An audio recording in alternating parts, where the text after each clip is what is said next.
Miarabanao amin'ny anaran'i Jesosy Kristy ary fifaliana ho any manao zao fijoroana vavolombelona zao anambarako aminao ny zavatra nataon'ny Tompo tamin'ny fiainako. Za dia nitezana atao anatin'ny fivavahana hatramin'ny fahazazana ary niaina araka an'izany, tarihana araka izany hatramin'ny fahatanorana. Fa tamin'ny fotoana anankiray izay nahenona ny antson'ny Tompo dia niditra tamin'ny fanoloran-tena, niditra tamin'ny fanompoanan'ny Tompo. Ary tamin'izany fotoana izany dia tena nanompo ny Tompo fa tamin'izay nitiavako azy, tsy arak'izay nilan'ny Tompo azy satria nandalo ny fanoloran-tena za dia indraindray eny an-dalana eny toa misy ihany ny fisabakana, indraindray mbetika any amin'izao tontolo izao sady manao ihany nefa ny asa fanompoana. Ary za koa moa anatin'ny fitendrena mozika dia manao ny asa fanompoana amin'ny fitoriana, manao ny izay rehetra mifandraika amin'izany, kanefa rehefa tena nidiniana ny fiainana dia tsy araka ny sitrapon'Andriamanitra loatra fa ny olona no mijery hoe tena kristianina tokoa satria izay no hitany amin'ny fiainana andavanandro.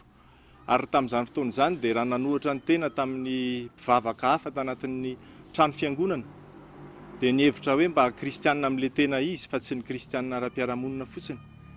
Kanefa taty aoriana dia ohatran'ny mahatsiaro misy banga ihany ny fiainana, mahatsiaro tsy afapony amin'ny fiainana ihany.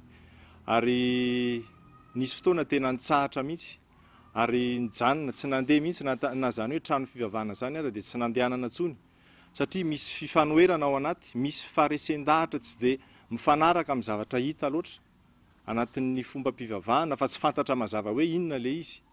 Fa tamin'ny fotoana anankiray izay nikasihan'ny Tompo sy nampahafantarany fahamarinana dia teo nahitana hoe tena tsy mbola tena ao anatiny izany fiainana miaraka amin'ny Jesosy izany marina, fa mbola kisarisary ihany ny asa fanompoana sy ny fiarahana tamin'ny lasa.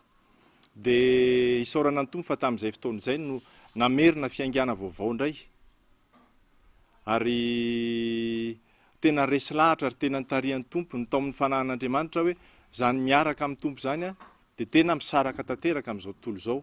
Mifady ny ratsy ary tena manokana ny tena manontolo, ny momba ny tena manontolo, ny talenta, ny saina, ny fo, ny fiainana ray manontolo ho an'i Jesosy. Ary tena hoe amin'ny andro tsirairay izay nomeny dia hoe tena hitadiavana ny sitrapony sy hitadiavana izay hahafaly azy. Dia tao ambadika izay koa ny lafiny anankiray ny amin'ny fomba mpivavahana izay teny anatin'ny teny, teny antsefatsefany teny, tamin'ny lasa ohatran'ny nahakivy ihany. Fa rehefa nahafantatra ny marina dia no ahafahan'ny Tompo tamin'izany koa satria tena lazaiko aminao fa tena zioga ny fanarahana ny fomba mpivavahana. Fa rehefa nahafahan'ny Tompo amin'izany dia tena mahatsiaro tena anatin'ny fifaliana sy mahatsiaro tena fahafahana tanteraka amin'izao fotoana izao miaina isan'andro isan'andro araka ny ten'Andriamanitra hoe tahaka ny fahamasinan'ilay niantso anareo dia aoka andeha amin'ny fahamasinana koa ianareo amin'ny fitondran-tena. Eo zany ny fahamasinana amin'ny fiainana isan'andro isan'andro fa eo koa ny fanafahan'ny Tompo ny amin'ny fombafomba mpivavahana dia tena afaka manompo azy amin'ny tena fahalalahana tanteraka sy amin'izay tena hitiavany azy fa tsy amin'izay heverako azy ho mety intsony tahaka ny lasa.